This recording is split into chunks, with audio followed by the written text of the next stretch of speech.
США уже долго не может договориться с Ираном о мирных переговорах, и это довольно любопытная история, учитывая то, что любые переговоры, ведь они строятся и зиждятся и закрепляются не бумажками, они закрепляются гарантами. Тем не менее, давайте-ка вспомним про главного гаранта, без которого и не будет никаких переговоров. Отсутствие на публике верховного лидера Ирана Маджтабы Хаминеи стало проблемой для страны на фоне переговоров в США. Пишут об этом VSG, перепубликовывает осторожные новости. Кстати говоря, за это им спасибо, я считаю, важное событие и важная новость. Как утверждает издание, среди руководства Ирана начались разногласия по поводу того, насколько далеко Тегеран готов зайти для соглашения с Вашингтоном. Издание сообщает, что Хаминеи пропал именно тогда, когда переговорщикам он нужен больше всего. Он не появлялся на публике с конца февраля, когда был ранен при авиаударе. Многие подозревают, что ранен он был в голову, то есть насмерть, видимо, был ранен. Потому что очень странно его отсутствие появлений. И, возможно, тот самый КСИР, например, просто сейчас зарабатывает денежки, головы, как говорится, нет, они говорят, что есть.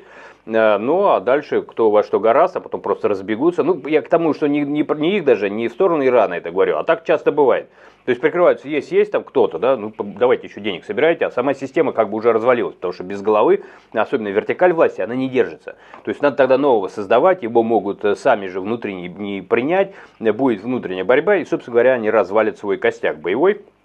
Это, да, что касается Ирана и тех, кто ими сейчас управляет. Им вот этот номинал какой-то президент, тот, который может быть ничем не более, чем какой-то политической марионеткой, но он нужен. В него кто-то верит, кому-то так проще жить, он должен быть на знаменах, образно выражаясь. Если его нет, он еще и гарантом должен быть. Переговоры без конкретного имени, они не состоятся, в них никто не поверит.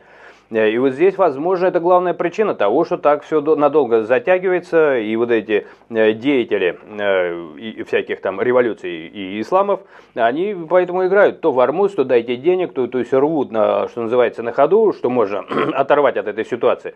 Совершенно явно это чувствуется без прицела на, что называется, долгосрочные перспективы. То есть в это они явно не играют. Они играют здесь, сейчас, какие-то прорывы, кто-то пытается прорваться, на этом срубить денег. И вот поднимается вопрос, на мой взгляд, довольно важный, потому что никаких переговоров и не будет, и этот вопрос надо поднимать.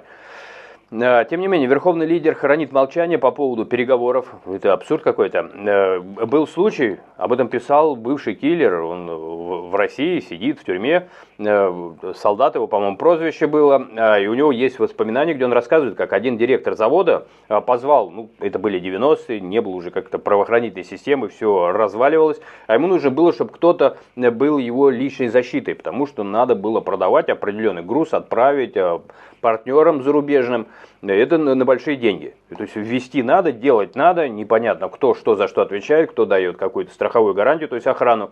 А там была уже какая-то банда, которая контролировала эту территорию, он пришел к этим бандитам, сам сказал, вот груз, он много денег стоит, там, какие-то полезные ископаемые или еще что-то такое, уж не помню. Нужна охрана. Они что сделали, вот эти бандиты? Они его убили. Они его просто тут же убили. Сделали все документы, все на себя оформили, весь этот завод, были у них такие возможности и поехали продавать к зарубежным партнерам. Так вот, сделка на огромные деньги, сделка была выгодная для тех партнеров, для них, естественно. Сделка сорвалась. Потому что тебе сказали, да, нам без разницы, что у вас все законно, что у вас новый директор, мы договор подписывали со старым.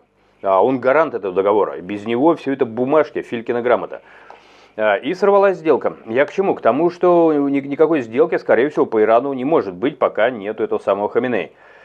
Так что такая ситуация, особенно прибавить к этому нечего, посчитал довольно важной эту историю. И именно то, что о какой сделке и каких договоренностей, какого перемирия вообще кто ждет, потому что эти вещи, они не бумажками заверяются, а лицом, обликом нетленным того или иного лидера, хоть духовного, хоть физического, хоть главы исполнительной власти, хоть главы какой бы то ни было, да, там, религиозной власти, но он совершенно необходим, иначе не будет никакого.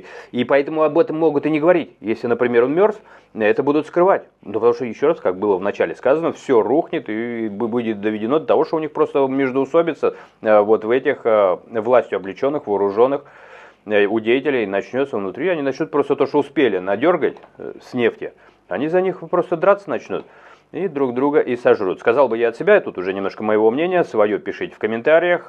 Следим, довольно любопытная ситуация. То, что он не появляется, это не мелочь. Это не просто не мелочь, это вообще ключевой момент. Увидимся.